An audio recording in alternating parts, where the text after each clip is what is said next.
So, Mike, we talk about self-confidence, we talk about self-esteem, and it's often been thought, there's a thought in recovery, and everybody's in recovery from something, whether it's chewing your fingernails, Yeah. that a lot of people in recovery are egomaniacs with inferiority complexes.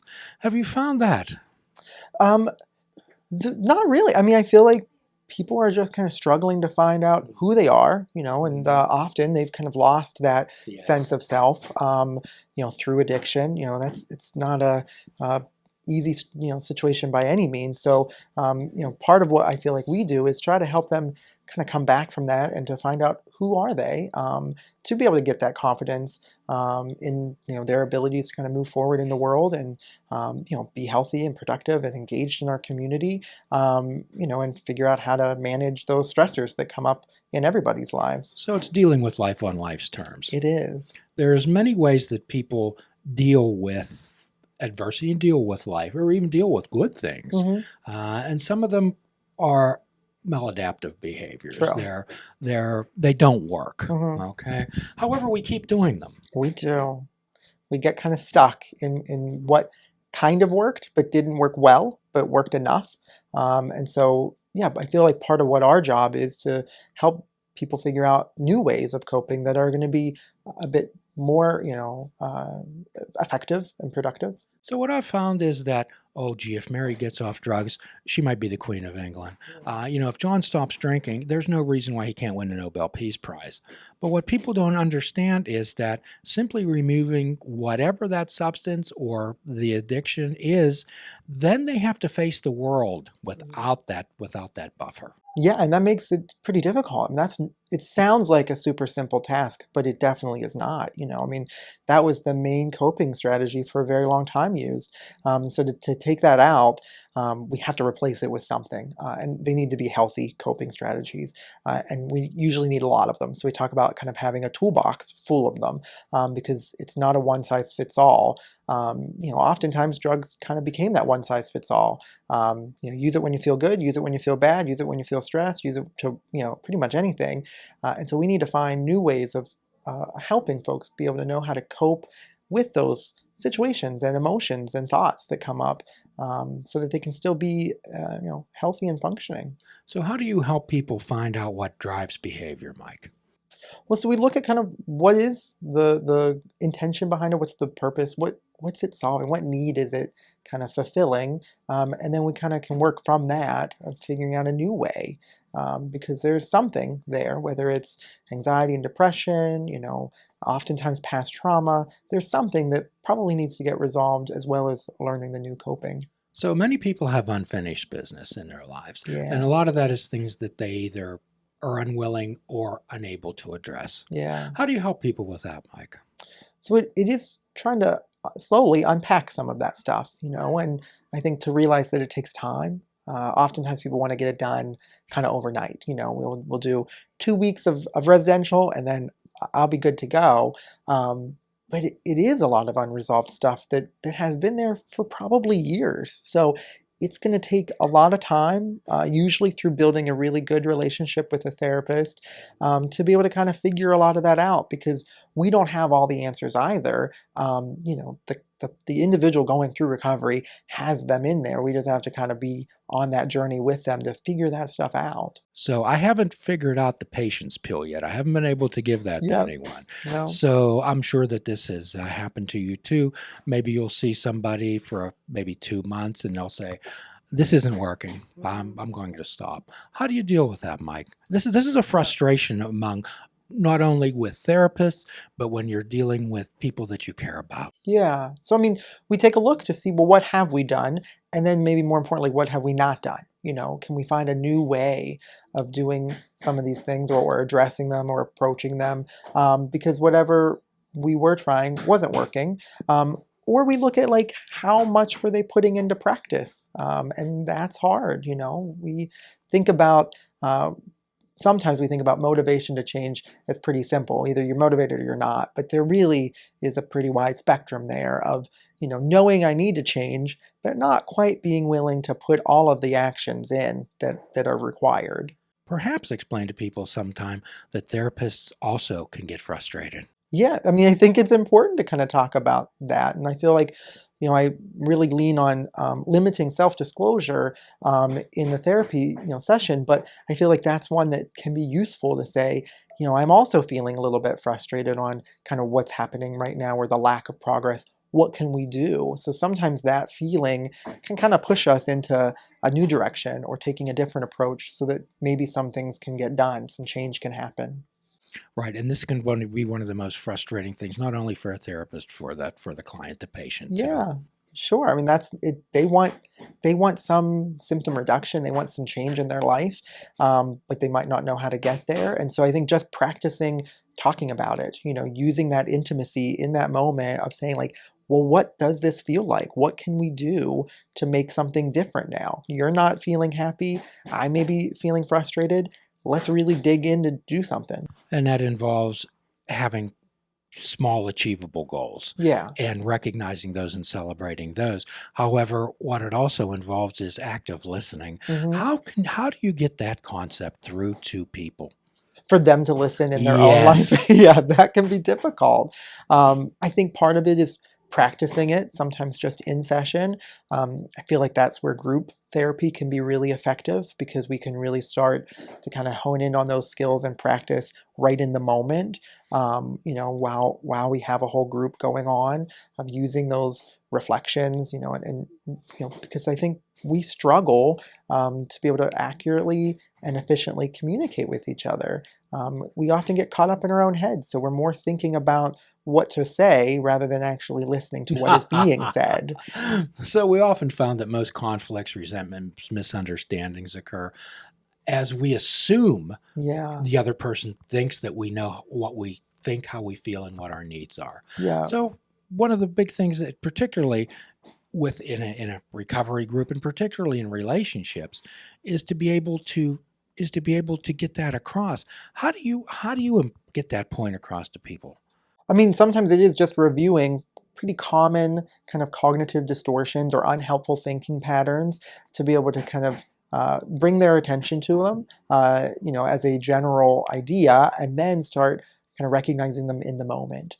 In the moment. Say Yeah. about more about that. So the immediacy, the in the moment process can really be powerful because we can uh, we can understand the idea or the concept, as an abstract, but whenever we then bring it to the moment and say, well, this is what I just noticed right now, it can really be more impactful and it can actually then start to make some change happen if they, see it happening right now and unfolding in the moment. So mindfulness now seems to be an industry. Yeah, it definitely is. And sometimes I believe that people think that they invented it, Yeah, yeah. where it's been around for many, many years. And at times I've done the time traveling exercise many, many times. But hmm basically, it's what life's happening right now.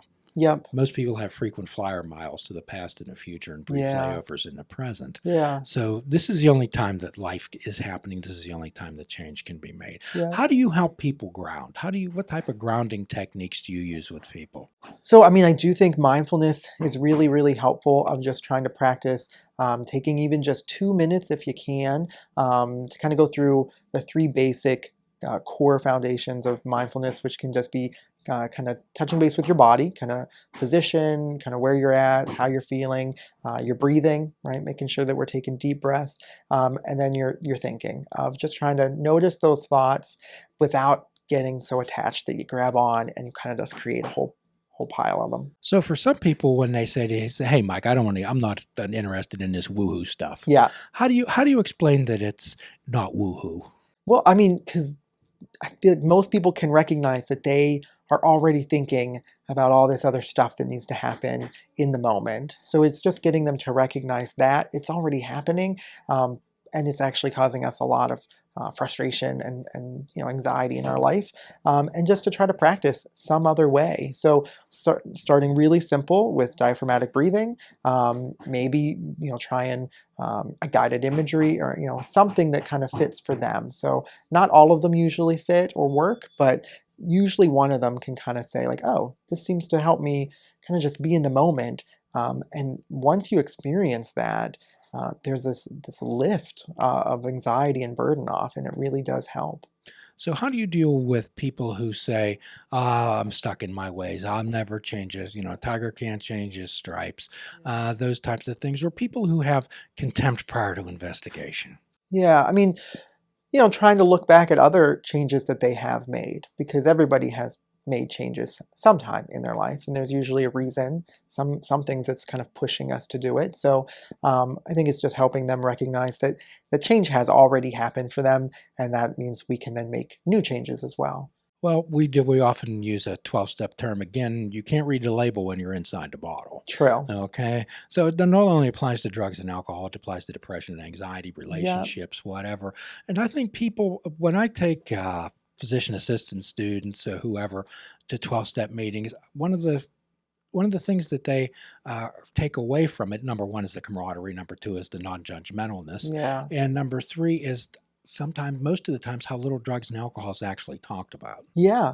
I mean, it is kind of this amazing fellowship. There's a sense of community that is really important. When we start to feel connected to other people and supported, and we have this shared, experience, there is something that helps us feel less alone, and it's the same with nature. It's kind of getting us connected to something bigger is really important, because really, when you're in either depression, anxiety, or drug use, you're feeling alone, quite literally. You're disconnected or you're isolated from other people, but even just the experience of that makes you feel really alone. So to be able to connect with others that fully understand what that is like, there is nothing more than that, and that's important. You don't have to explain yourself there. Yeah. Nobody ever asks, why are you here? Yeah, you just feel accepted. You just know that, and that there is something really important about that. Everyone has a need to be heard, Mike. Yeah. Everyone has a need to be accepted. Mm-hmm. And I'm sure that you deal with that, because a lot of times people in the early recovery, when they're out there, what I call running, they feel that they're not part of. They feel they're Yeah. not accepted. They feel that they've never fit in. Mm-hmm. How do you deal with people, Mike?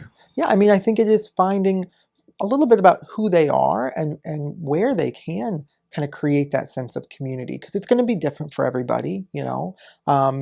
I think that's one of the cool things about being here at Arc Manor, was the residential center, is that's one of the first places that they get to experience that sense of being part of a group that feels really good. Everyone has the same desire to make changes and to have a new life, and it can really start to grow there. So it is about kind of finding what that is for each individual person, because it's going to look different. So nobody here is saying, well, why did you do that? Why don't you just stop? Yeah. Which happens a lot outside of these walls. People don't understand addiction, oftentimes in our society. And so there's a lot of that kind of moral, blaming on they're just not strong-willed, they don't care enough. And that is not the experience that I've had with anybody that I've worked with. Everybody has the capability for a moral compass. Everybody Yeah. deep inside them knows the difference between right and wrong. Yeah. Okay. So where did you develop this affinity for the recovery world? So it probably was kind of twofold. One was, I have family that are, in recovery. And so seeing the great change that can happen for their life and for those around them, really drew me to that. And then the other one was kind of just happenstance. I worked at a rehab for my first job outside of college, and just really fell in love with the idea of being able to see so much change and growth in a pretty short period of time. And so that's where I really kind of said, I really want to be part of this. Well, and Bill Wilson in the 12-step book says, nothing will take a person out of themselves as much as working with someone else. Yeah. There is just something to get of, helping somebody else kind of move to an area where they didn't think they could. They always had the strength and ability inside them. They just didn't always recognize it or know how to get there. So everything that you've done in your life has put you in a position to succeed. Yeah. Everything that you've done in your life, quite often what I tell people is, you've lived through every bad day of your life. It's true. You've lived through every single one of them.